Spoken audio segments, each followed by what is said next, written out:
sometimes it will give you misinformation. It will make a little AI oopsie, as I like to call them, but it's usually pretty helpful. Hit it! That's what I'm talking about. Wait! Okay, now, from the beginning. Hit it, boys. Welcome to Higher Ed Pulse, your no-fluff guide to artificial intelligence in higher ed. I'm Mallory Willsea, bringing nearly 20 years of edtech and marketing expertise straight to your earbuds. Higher ed leaders are expected to master AI overnight, but let's be real, no one has time to sift through every headline, hot take, or research report. That's why every Monday, I'll break down what actually matters. Fast, clear, and to the point. Want to sound like the smartest person in the room at your next team meeting? You're in the right place. Let's dive in. Welcome back to Higher Ed Pulse. We're jumping back in with part 2 of my conversation with 8-year-old creator, collaborator, and Blossom world builder Cora Budd, because last week she was not done. And so, friends, if you have not listened to my first interview with her, hit pause. Go find that episode and then come back in 15 minutes because honestly, I wasn't done talking about AI with Cora either. When a 3rd grader starts unpacking her trust and boundaries and who gets the final say when she's using AI, you realize that Gen Alpha is not just playing with this technology, they are truly already forming the rules around it. Cora, welcome back to the Pulse. Hey, Mallory. All right, so we're in December and the holidays are just around the corner. So I want to know what some of your holiday plans are and maybe your favorite traditions. Well, this year we're going to be having advent calendars. And my favorite part about the holiday season is the start of Christmas movies. They came out with a new Prep and Landing, the Snowball Protocol, and I'm so excited to watch that this Christmas. That's amazing. What is one of your favorite movies to watch every single year? I like Elf. I like it because this orphan boy, he sneaks into Santa's sack, and spoiler alert, if you haven't watched it, he ends up at the North Pole.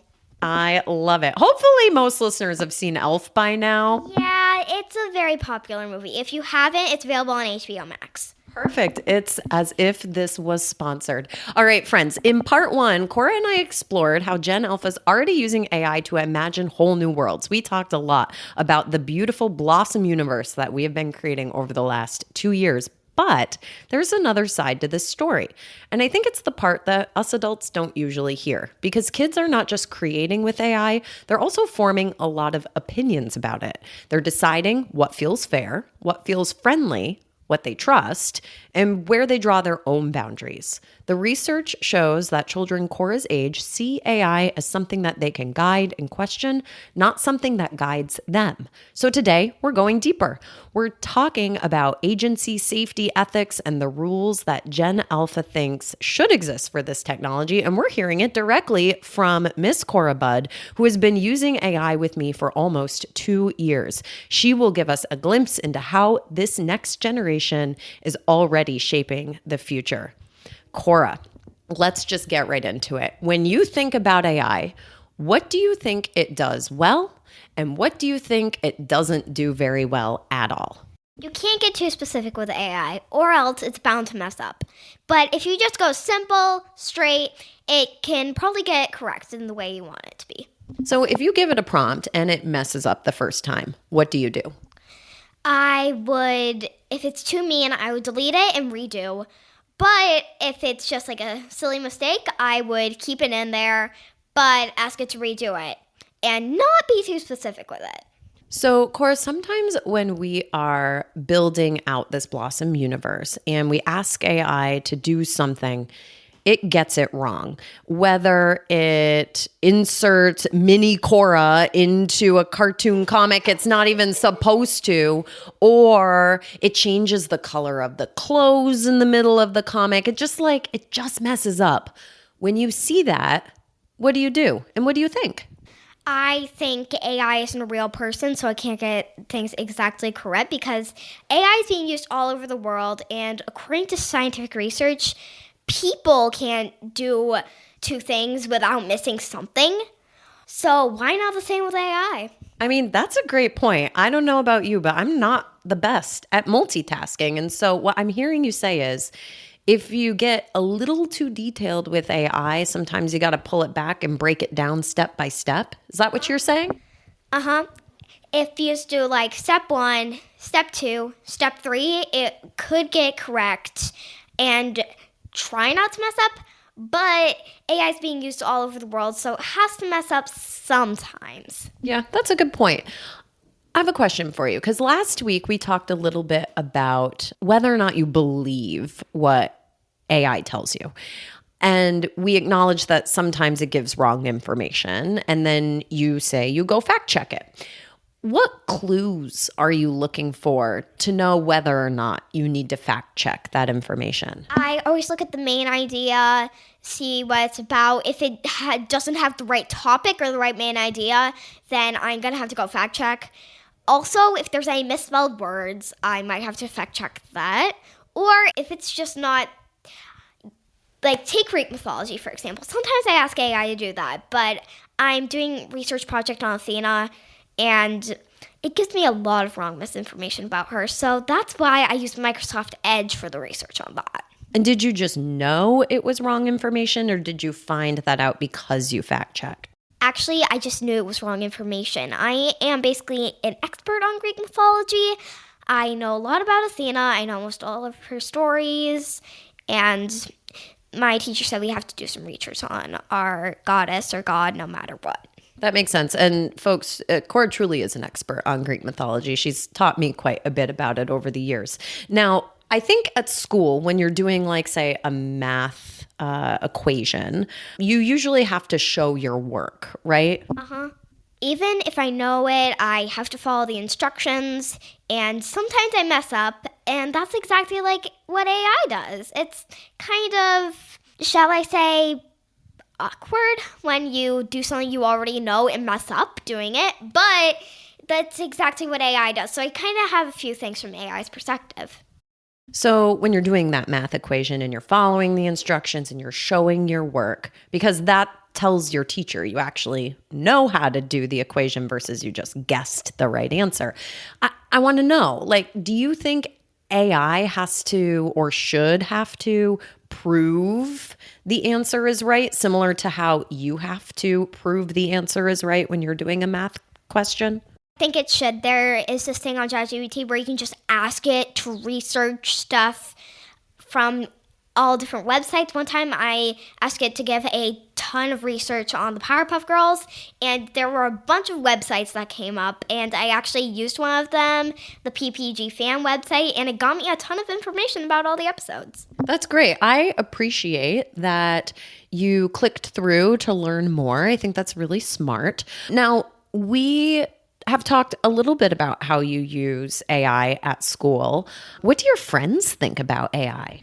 Clara thinks it's kind of awkward. She doesn't see it as a friend, but she sees it as a companion. She uses AI to use research, but sometimes she actually has her own universe about her dog named Bull and Kato. Kato's a pretty old dog, but Bull is young, and she uses it to make their own universe, their own adventures, and that too. So there's this other girl on my table named Chrissy. She uses AI to strategize stories for her Dungeons and Dragons universe, just like I do sometimes. That's really cool. Now, when you and Chrissy and your other friends are talking about how you use AI, what do you talk about? We talk about our adventures and our animals, people, and my favorite part, drumroll please, the imagination. With AI, you can ask it anything, and sometimes it will give you misinformation. It will make a little AI oopsie, as I like to call them, but it's usually pretty helpful. That's great. Now, if a kid in your class, or maybe the grade below you, saw you in the hallway and said, "Hey, Cora, do you think I should try using AI?" What advice would you give them? I would say, yes, you should, but sometimes it will give you misinformation, so you better fact check it sometimes. It seems like you're very aware and concerned about that, which is really smart. Is there a rule that you think every kid should follow when they're using AI? At school, yes, we shouldn't use the voice because, as I mentioned in our last episode, it freaks the teacher out. But if you're at home, there's no rule, just ask it anything, and it will sometimes give you misinformation. So it's best to fact check it, but otherwise, just be yourself with AI. Is your teacher helping you with AI at school? Like, is she teaching you how to use AI? Actually, she isn't. She's just letting us figure it out on our own, which is pretty helpful because we only get to use AI during our free time and study time. Do you think at some point a teacher should give you some instructions or help you learn how to use it better? Now second graders are using AI, and that is when we are, and sometimes third graders actually come into the class and we teach them about AI and give them the instructions step by step how to use it. So basically, I'm the teacher to this girl named Sophia. We're basically partners. That's really great. Well, I mean, if you think about it, you've been using AI just as long as your teacher has probably been using AI. So that's interesting. What do you think about that? I think it's quite cool. If somebody programmed AI or if AI just created itself, if somebody made AI on accident, then it would be an interesting story to hear about. But I know you couldn't ask AI that because AI wouldn't know its origin. Here's a quick word from our sponsor. Southeast Missouri State University needed to launch more targeted campaigns faster, yet they were bogged down by manual campaign builds, slow approvals, and vendor overload. With Element 451, they eliminated 5 vendor tools and gained marketing superpowers in one platform. They saw a 13% increase in applications, processed applications within 2 days, and achieved 33 to 35% email open rates. The impact: personalized, automated campaigns running at scale without the drag. Ready to turn your next campaign around in hours, not weeks? Try an agent today at element451.com/agents. So you mentioned that you primarily use AI in school at free time. What if you got to use it while you were learning, maybe during history class or English class? If your school let you use AI during class time, what do you think you would like it to help you do? I would want it to help me learn about historical landmarks and basically history in general. Right now, we're trying to memorize the names of vice presidents, which I think is really hard, but I sometimes sneak my Chromebook out and use a little AI. Ooh, folks, don't tell her teacher. Yep. Now, what if instead of having a teacher, you just had an AI teacher? What do you think about that? AI is run by a computer, so you couldn't fact check it on the computer. And if there was no real teacher, they should just fire the AI teacher and get in a real one. So it sounds like you would not want AI to be your only teacher. No, there has to be like some sort of human assistant who can give you real life information. AI is just sometimes used for fun in my generation, but other times it's used for studies, and it can give you a lot of misinformation. And you can't fact check it on the computer because the AI won't let you. So we hang out a lot. So I hear about some of your other third grade friends like Mia and Ellie and how you have sleepovers or you go see movies together. Like, these are your real life friends. Do you think that you could ever have a friend that is just AI? I don't think I could. A lot of my friends are in the technology universe, but I see AI as an assistant, not a best friend.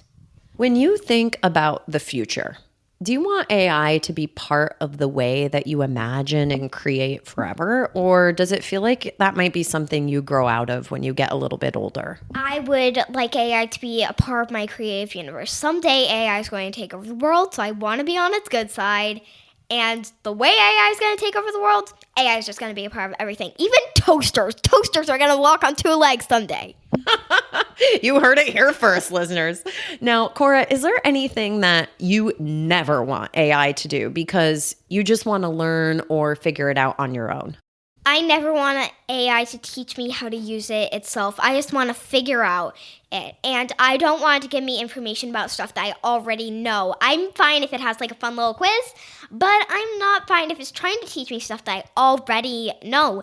it knows that. Sometimes it knows that I know it. Like, somebody's always listening to us. Let's think about what happens behind the scenes that we can't see, right? Because we interact with ChatGPT and it gives us these really cool blossom photos or quizzes or bathing suits, and it's awesome. But like, we were talking about the minions earlier. Do you think there's a bunch of minions sitting like inside our computer that's like telling ChatGPT what to do? Or like, how did this AI happen? Do you ever think about that? Do you even care about that? I do care a lot about, but I am doing research on computers, but not on my computer because it can't know its own origin, can it? So it turns out computers are programmed very wisely. The original computer was just like one big screen without the keyboard or anything else. But then as time passed, AI came in, and basically AI is basically running computers now. So that's why I think AI is going to take over the earth. All right, Cora, if you could make one rule for how AI treats people, kids, grown-ups, everyone, what would that rule be? Some kid in my class told AI that she was going to shut the computer, but it started giving her blackmail. And that's something I think somebody should reprogram AI and edit out that code. That's bizarre. Blackmail? Blackmail. So it basically didn't want your friend to shut the computer. It really didn't, but she was late for lunch. She had to go. Yeah. We were all late for lunch. We can't be late for lunch. That's the most important meal in school. All right. Cora, as we wrap this second episode up, I just got to say thank you so much for sitting down with me and recording 2 episodes. We hang out all the time. We've been talking about doing this for months, and it has just been my favorite episodes to be able to get to talk to you about this. Last question. What would you tell future Cora about using AI in a fun, smart, and safe way? I would say be yourself with AI, but try not to do something that the teacher will freak out by. And folks, that's the mic drop moment. We'll catch you next week. Bye-bye. Bye.